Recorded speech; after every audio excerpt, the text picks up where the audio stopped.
Hey guys, it's Austin here. Today I decided to try something different.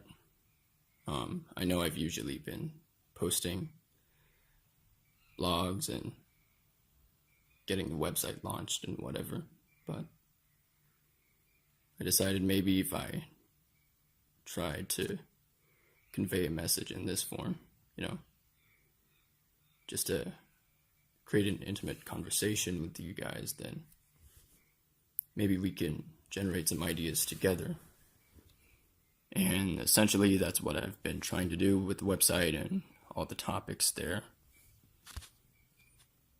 If you notice, it's got largely to do with spirituality, of course, but also it really has a lot to do with, the human experience in general, whether it be, just our everyday lives, our work, the things that we do to make a living, even as students, the things that we do to get by, to pursue our dreams. And I guess in a sense, that's all of that is important. I think that as humans, we can't really single out any one aspect of our experience. I think that in order to grow, we have to integrate all facets of our life towards something bigger, towards the search for truth and meaning, whatever you want to call it,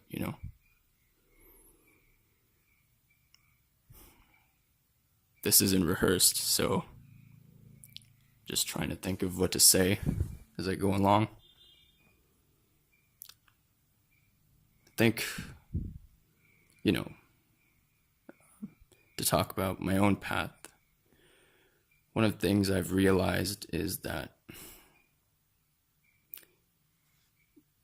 I don't want to say it's, society's conditioning or this group of people have conditioned us to think in this way or whatever, but even if you look at our own direct experience, and I think language has a lot to do with it, the words that we use do carry different connotations, and that really affects the way we perceive things, good or bad, whether we see something as good or we label something as bad, and that extends to our judgment of people as well, is all I'm trying to say. One of the realizations I've come to know is that we tend to label things as good or bad depending on our learned perception of what these things actually mean. And that, in essence, shapes, our perception of the world almost like a filter on a lens. If we look to, for example, the things that we do to try to gain more knowledge about the world, maybe let's say you're in school,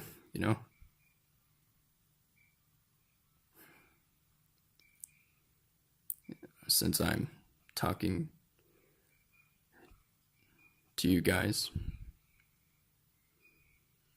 as students, we all did the IB, that was a good experience for what it is, I guess, but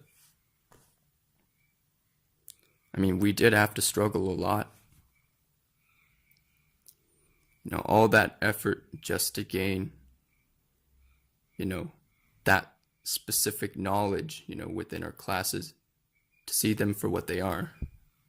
Of course, we don't always have much leeway in what we choose to learn, but it is what it is, right? But I think depending on our conditioned perception of the way we're supposed to see these pursuits, of course, schooling and work and whatnot, it's all necessary. You can't deny that. But I think at some point we get so fixated on how we're supposed to interpret these pursuits that we start to think, oh, if we're struggling,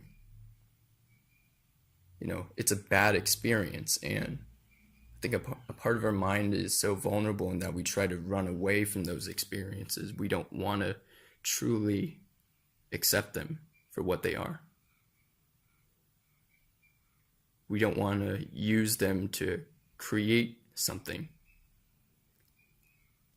If you look at people who have made it big in life, I mean,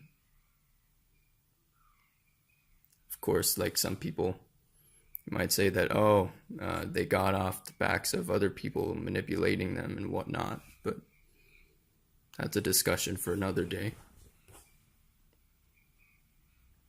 And I think it wouldn't really do us much benefit to try and judge these types of people, but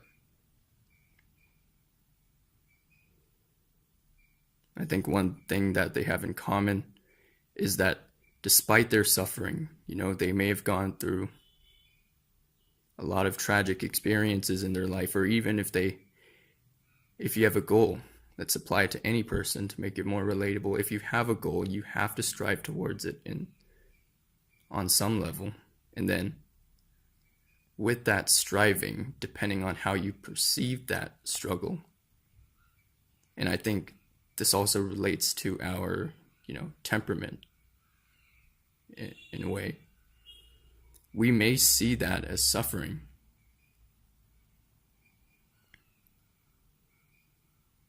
And from one perspective, it's like that way of seeing the world, it almost feels tragic in our minds, but we can't help it. I mean, like, it's pretty unjust to say that all of these ways of seeing the world, this sort of, everything is pointless. Why are we doing this? Life has no meaning at all. I think it's unfair to say that, society has conditioned us to see things that way. No, not. I mean, maybe on some level, but I think within our own personal lives, we choose to even see the tiniest of inconveniences as suffering. I mean, suffering isn't always bad, and we can say suffering is a means towards something else, something that we have chosen to be of utmost priority in our lives above the suffering. But if we give so much emotional weight to the struggle in our lives, it's like it consumes us. We can't really see that the struggles in our lives are actually pointing towards something. And depending on our temperament, depending on how we've been raised, depending on how the media we've consumed,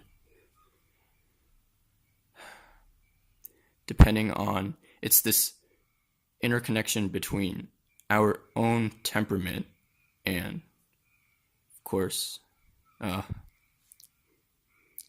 those of you on Intuitive Awakening over at Personality Hacker, that personality type does also affect your perception of the world.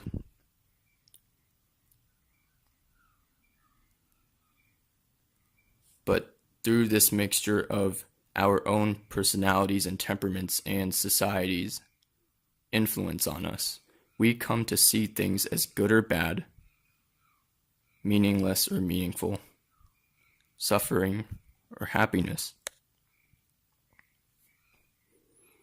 And that is, in a sense, the quintessential question of our lives, whether we know it consciously or not. It's how do we really make sense of the struggle in our lives, as well as the moments of happiness in our lives? How do we interpret all of that? And how do we use those experiences to create meaning?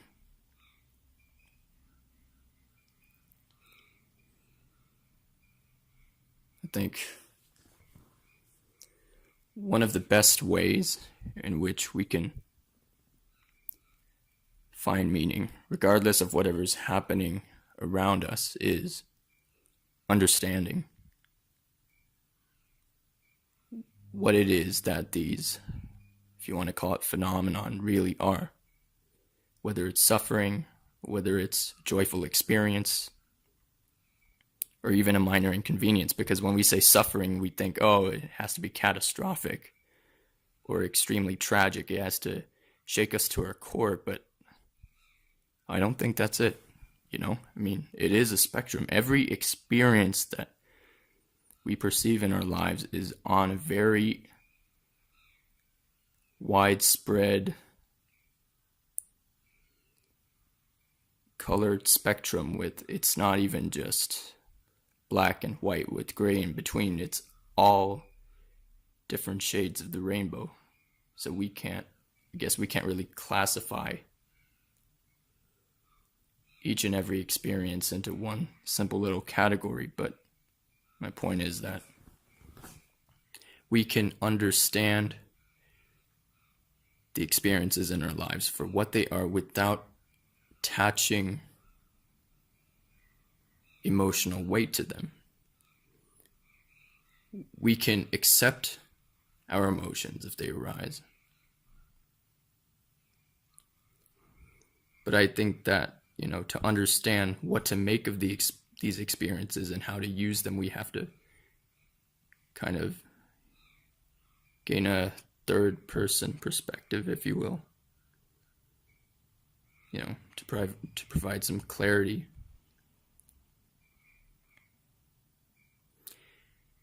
And I think from that, one of the questions I've been raising before, as I mentioned before, is how do we create meaning?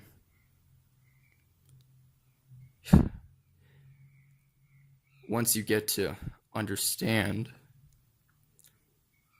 how to interpret these experiences and what these phenomena actually are without imposing our own judgments on what they should be, and this is where, our perception of joyfulness and suffering, or whatever, these opposites, on one level, that's where they come from. If we really have a clear perception of what they are, then we can use these truths that we have come to know, because you don't have to be contemplating all the time. You don't have to, it's not really about what level you have achieved. Every person on this earth has, in some sense, gained insight from their experiences, no matter how small or how grand, it doesn't matter. But we can use these truths that we have learned, and in an intuitive sense, keep using this word. I'm going to be posting this on Intuitive Awakening as well, so if any of you want to go over to that site, you can. On an intuitive level, you can see that these truths are pointing towards something, and in your most private moments, it's kind of scary because you don't know what they're pointing to. You've gained a level of objectivity over your experiences, so you don't get rattled by them, or you don't get overjoyed by them. But then, sorry about that. But then you see that these truths are pointing towards something greater, but you don't know what that is. So that's frightening on an existential level. But then there comes a point where you somehow, out of some unexplainable motivation, you have to connect the dots. Well, what I mean by that is, I think we have to examine these truths for what they are, and we have to think about the emergent themes from these truths. And we have to use these emergent themes and connect it back to our ingrained aspirations. If we look at Carl Jung's work, he said something about the collective unconscious, and that kind of brings itself forth in, the entertainment that we consume, all these cultural, all these cultural archetypes, if you want to call it that way. I don't know. But anyway, we have to connect these, emergent commonalities between the truths that we have learned from our own experiences, no matter how small or how big. And we have to connect those themes to our shared experience, right? So in some sense, it's from your personal moments. You go from knowing yourself as an individual, your own aspirations, your own, ideals for life. And each person is different, so, each person has different values, and each person is going to aim for different things in life. We have to sort of use these emergent themes and sort of transcend ourselves. Transcend not as in, attaining something or gaining something for our own personal use, but like I said, gaining a bird's eye view over how our own experiences relate to the experiences of the rest of us. And how that relates to our shared aspirations.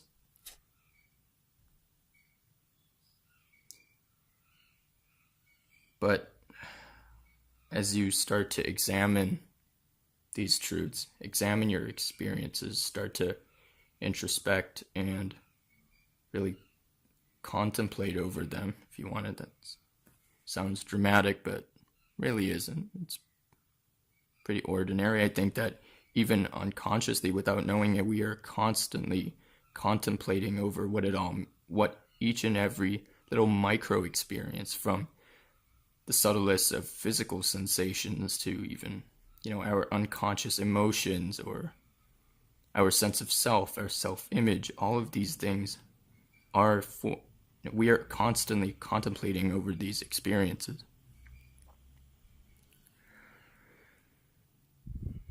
But at some point, we come to hit a wall. Well, what is that wall? That wall is we're kind of stuck like a rock in a hard place, where society gives us so many options for how to pursue truth and meaning in our lives. But at some point you come to realize that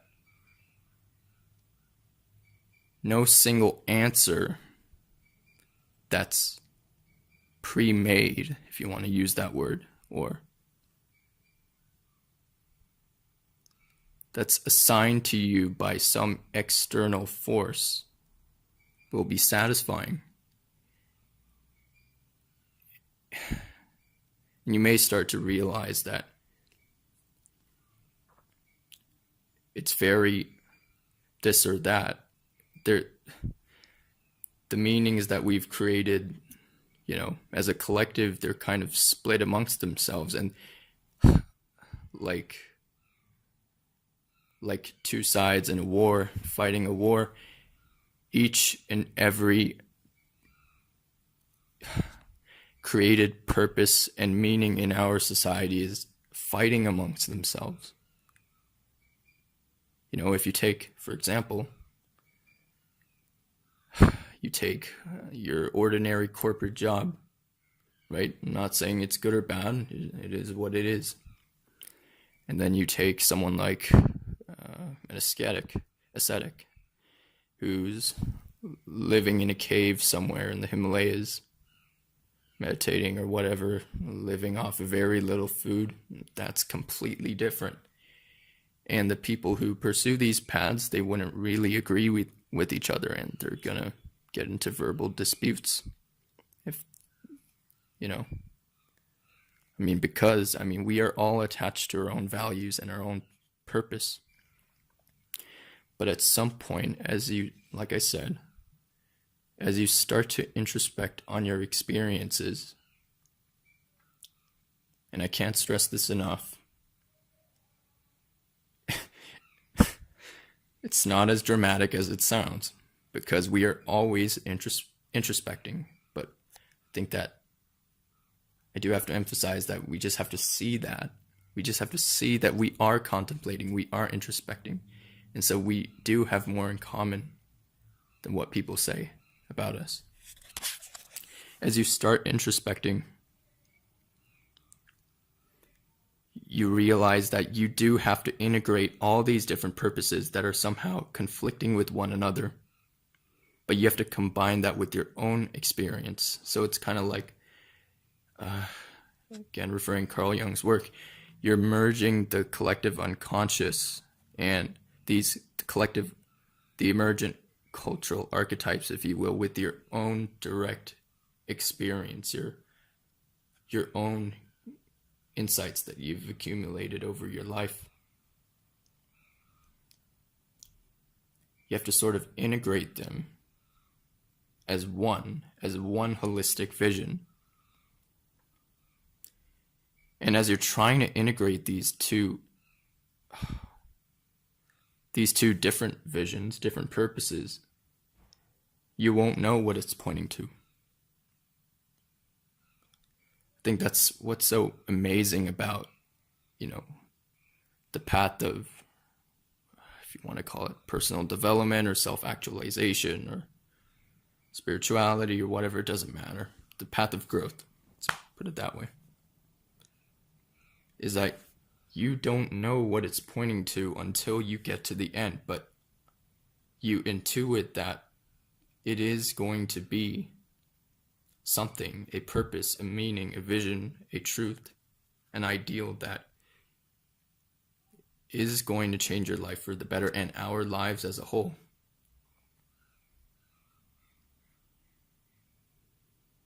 But when you do reach that point where you finally start to connect the dots, when you can see how the conflicting messages that you've been given by society and the conflicting truths that you've gained by looking at your own self, your own dispositions, your own emotions. When you see how they fit together into a truth that we all share,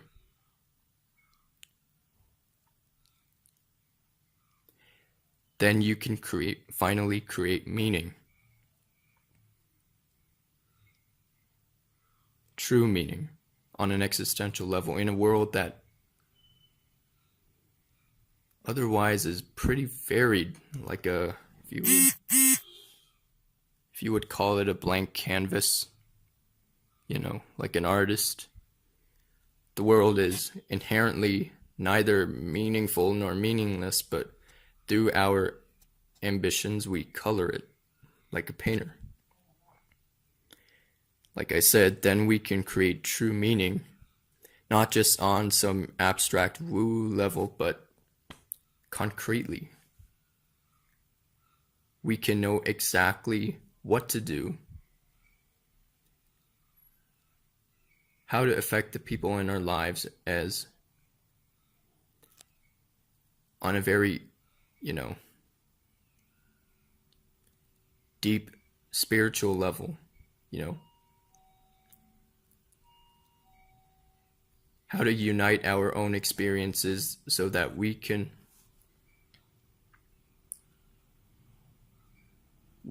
really make a difference in the lives of others.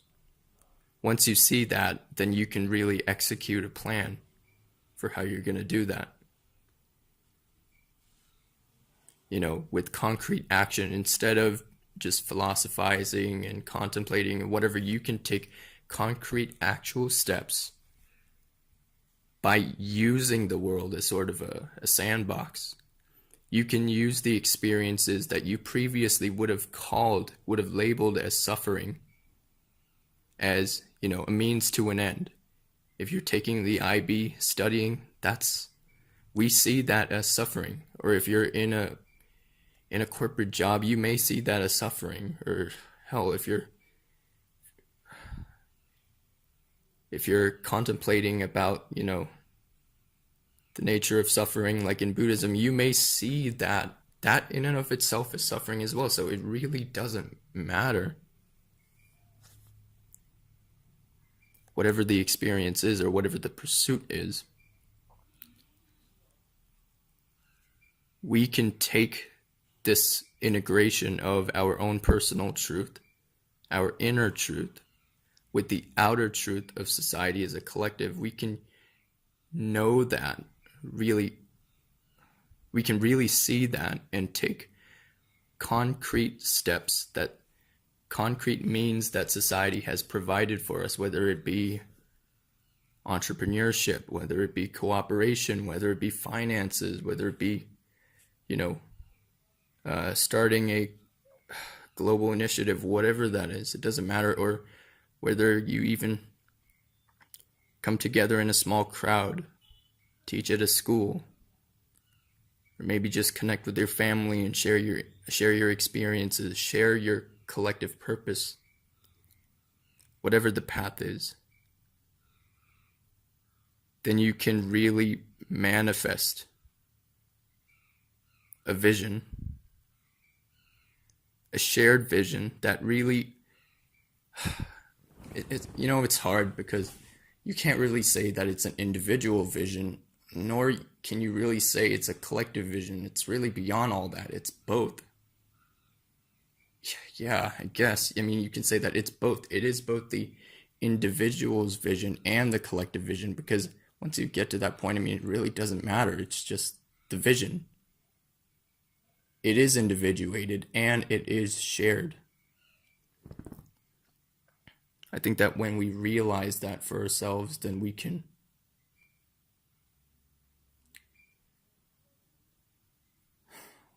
manifest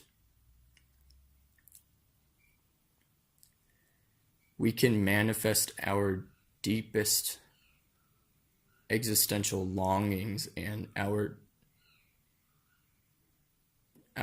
deepest personal insights and temperaments and individual pursuits into something that resonates with each and every individual human being on this planet.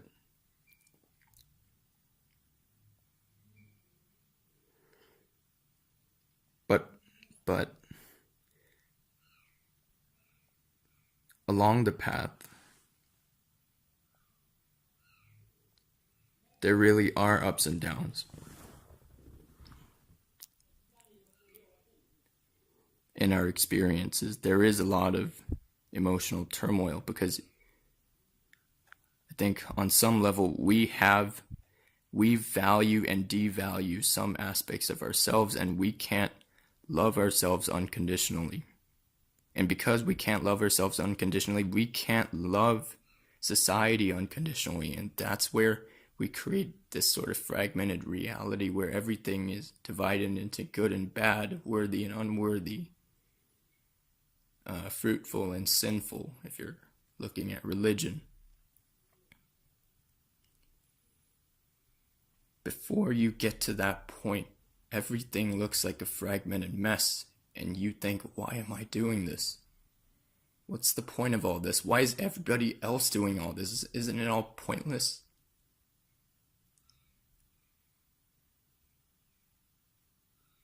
But if you do have that intuition, if you can tap into that intuition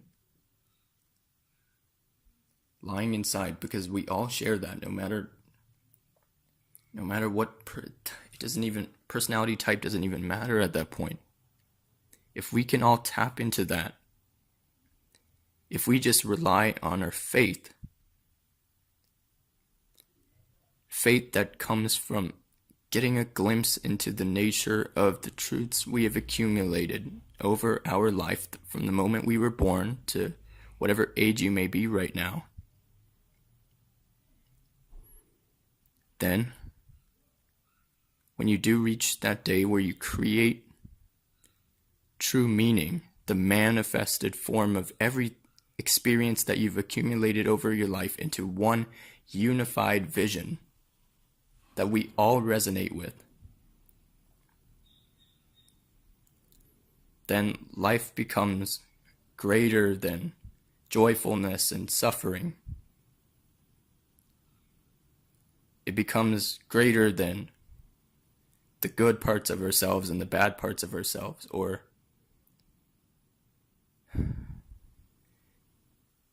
good societies and bad societies. It becomes greater than all that. Then, through the pursuit of meaning, not just at an understanding level, or not just at a disassociated, detached level, through the pursuit of meaning, we can put an end to that perceived suffering. I mean, that's a very loaded word, that perceived unsatisfactoriness in a world that is otherwise more like a blank canvas, not empty, not void, not pointless, it's just blank. If we can go from understanding to insight, to contemplation, to connecting the dots, to having faith in the intuitive vision, and then manifesting that before your eyes, then we can transcend the things that fragment our experience. And when we do that, when we gain this unconditional love for the experiences that we've been given, the people in our lives, in reality, then we can start to share that unconditionalness with others. Then we can finally have gratitude for life, really, on a deep level, no matter what form it takes, no matter, even if we fail, even if our ambitions don't work out, even if we have to grind in a depressing job just to pay the bills, if we grow up, even if we have to study those sleepless nights, we can find meaning. And then, finally, only then, can we end this self-created cycle of fragmenting our experiences and create true purpose in a world that is more like a painter's blank canvas. In a world that may not seem to have any inherent meaning, but somehow, like how the universe was created out of one infinitely small point of nothingness, we can create meaning and end this cycle of fragmenting our experiences into good and bad duality. I think only then can we end suffering and see that spirituality, idealism, these cultural archetypes, our entertainment, our consumerism, which isn't even bad in and of itself, our materialism, our science, our cities, our education, our society, that all these things were never truly apart to begin with, and it was only our own perception that divided these things and created this needless unsatisfactoriness, if you will. All right, I think that's it for today. On a side note, I've been thinking, to relate it back to that message, I've been looking into entertainment as a whole, and how the entertainment that we consume, whether it be TV shows or movies or whatever, why does it resonate with us on such an intuitive level? And although, some people even in the spiritual community have said that, oh, that's just mindless consumerism or whatnot, that's just giving into your petty little desires, I don't see it that way, and I think that many of you listening to this, I don't think that you perceive these things to be that way. I think that there is a higher purpose to why we consume the entertainment that we do, why we're motivated to create these forms of entertainment, because it is meaningful to us. It does resonate with our deepest human experiences on every level. So what I've been planning to do is, let's say you have a certain TV series. Lately, I've been watching Cloak and Dagger from Marvel. Yeah, I'm into superheroes. What can you do? Been watching that, and I've been thinking of what are some of the themes, what are some of the cultural archetypes, what are the existential truths that lie within the characters, the plot, the storyline, the message as a whole. And I think that if we tap into these truths that lie within our entertainment, because obviously some movies and TV shows are of higher quality than others, but that's a discussion for another way. But anyways, if we can interpret the meaning of these truths and create a new vision, a true tangible hands-on vision that we can all share from these forms of entertainment, then I think we can really create something that hasn't really been experienced in the options that we have in today's society. I really do think that. It does seem all grand and airy-fairy, but I don't think it's that way. I think it is pretty ordinary. So what I'm planning to do is, if you guys have, because I know you guys all love your TV shows, I do too, and movies or whatever. If you guys have any TV shows or movies that you really love, that you feel has true meaning, like real meaning and passion, instead of, just watching it to pass the time or whatever, if you really love these shows, then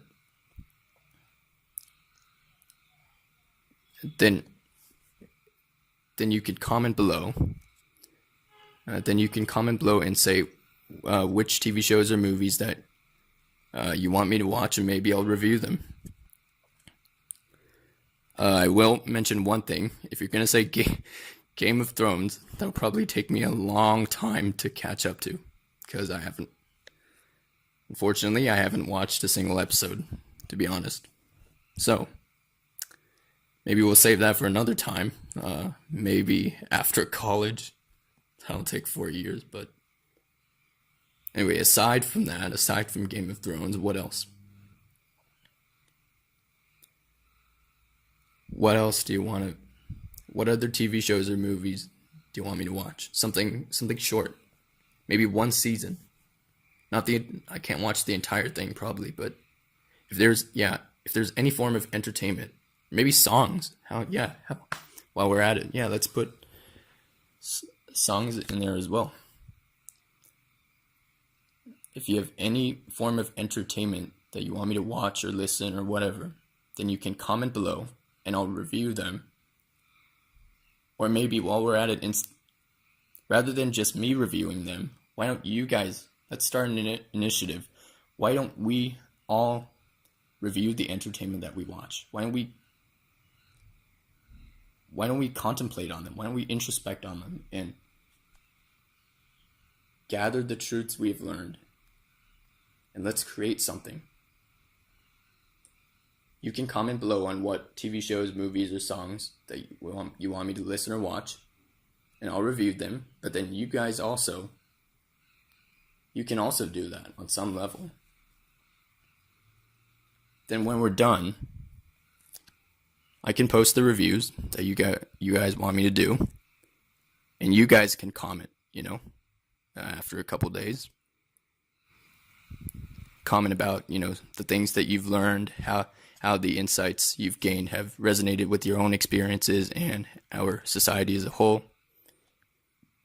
We can gather all these insights together, the reviews I'll do, and your own personal reviews, and we can create something. I don't know what that is. You guys can brainstorm, but let's do that. What today is, July 10th? I don't know. Beginning of July. We only have 1.5 more months until college starts. I have until August 15th, which is move-in day. So, during this short time we have, why don't we do something, Something that we'll remember. Anyways, this is the first Human Ideals podcast. And this is Austin, and I'm signing off.